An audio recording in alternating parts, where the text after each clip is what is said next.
Bismillahirrahmanirrahim. Habib Abdullah bin Alawi Al-Haddad rahimahullahu ta'ala berkata dalam kitab ini yang maksudnya, berusahalah bersungguh-sungguh membersihkan hati dari rasa takut kepada sesama manusia dan mengharapkan sesuatu dari mereka, yakni dari manusia itu. Inilah punca orang akan berdiam diri ketika berlaku kebatilan dan agama dipersendakan. Mereka meninggalkan tugas dakwah untuk menyeru kepada kebaikan dan melarang kemungkaran. Biarlah menjadi hina di mata manusia selagi kekal mulia di sisi Sang Pencipta yang Maha Mulia. Tidak mengharap sesuatu selain dari Allah. Kita huraikan di sini. Berusahalah bersungguh-sungguh, yakni bermujahadah. Mujahadah artinya sungguh-sungguh. Macam saya sebut, mujahadah ini perkataan jihad juga mujahadah lah.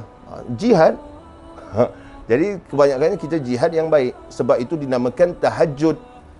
Tahajud ini ramai orang yang tanya kepada para ulama, bagaimana tahajud kalau orang baru hendak menjinakkan diri.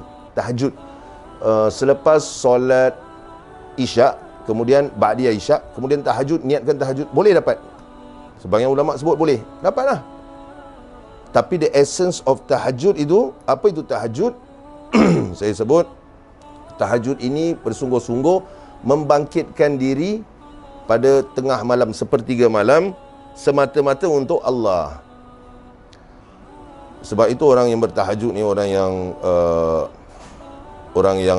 bangun pada tengah malam, sepertiga malam, khususnya pukul 3.30, pukul 4.30, itu mereka itu mendapat makam yang istimewa. Ada riwayat menyatakan para ahli syurga dah masuk syurga.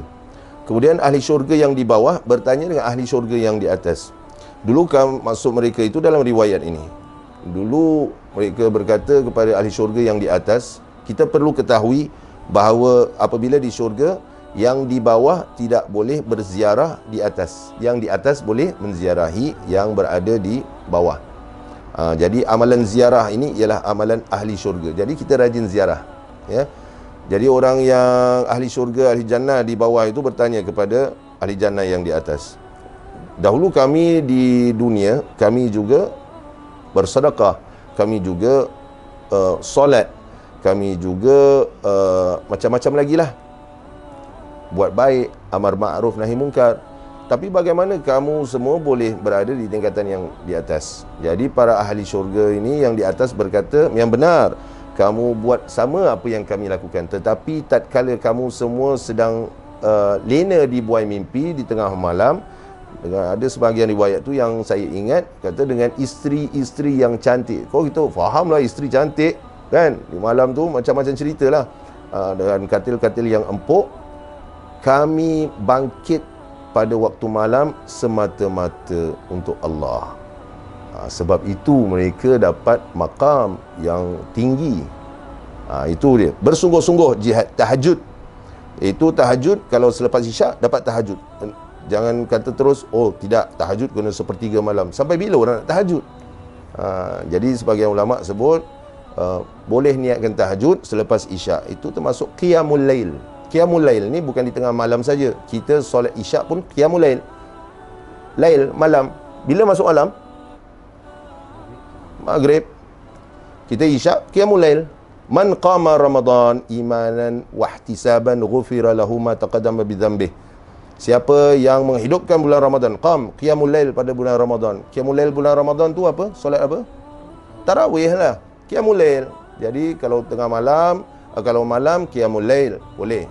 Tahajud seperti saya sebut tadi boleh juga. Sebahagian ulama berkata mendapat fadilat tahajud, tetapi sebesar-besar fadilat itu kalau sudah kita biasa selepas isyak, sebesar-besar fadilat itu ialah pada sepertiga malam. Banyak rahsianya sepertiga malam ini.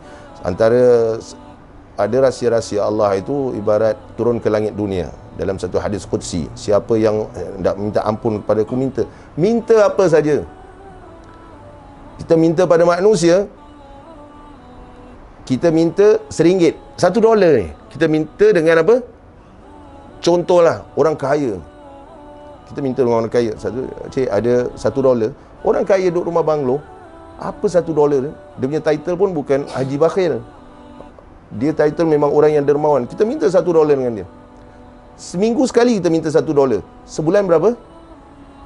$4. Setahun berapa? Times 12, $48 lah, $48. Dengan orang kaya ni, yang tidak ada masalah, dia tidak ada tanggungan apa, $48. Ada masalah tak? Tak ada masalah.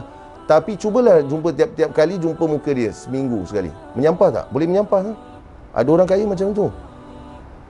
Bukan dia kedekut, tapi menyampah. Datang asyik minta, datang asyik minta. Hari-hari datang mau pinjam, hari-hari datang mau pinjam. Apa kau tak ada malu ke? Cerita apa? Kasim Baba. Unta padang pasir pun tak ada malas macam kau dah. Kan? Walaupun $1. Tetapi Allah, jika kita minta pada Allah, semakin hari kita minta, semakin Allah cinta. Semakin hari kita minta, semakin Allah cinta.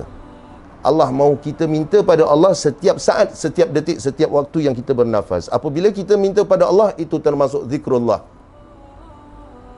Kita menghambakan diri, kita sedar bahawa kita ini hamba Allah, kita minta pada Allah. Sebab itu berusahalah bersungguh-sungguh membersihkan hati dari rasa takut kepada sesama manusia dan mengharapkan sesuatu dari mereka. Mengharap, ingat, bukan pada manusia, mengharap hanya pada Allah Jalla Jalaluhu. Jikalau kita mengharap kepada manusia, pasti kita akan kecewa. Tetapi Allah tidak akan pernah kecewakan kita, walaupun anak kita dimatikannya, walaupun ibu kita dimatikannya. Tetapi inna ma'al usri yusra. Dan Allah sambung lagi, fa inna ma'al usri yusra. Jadi Allah ini mahu kita dekat dengannya. Salah satunya solat. Apa itu solat? Solat itu dari perkataan Arabnya silah. Silah itu sambung. Jadi nak sambung hubungan kita dengan Allah, solat. Apabila kita sudah sambung perhubungan kita dengan Allah, mustahil kita dapat mengetuk pintu Allah tanpa Rasulullah sallallahu alaihi wasallam.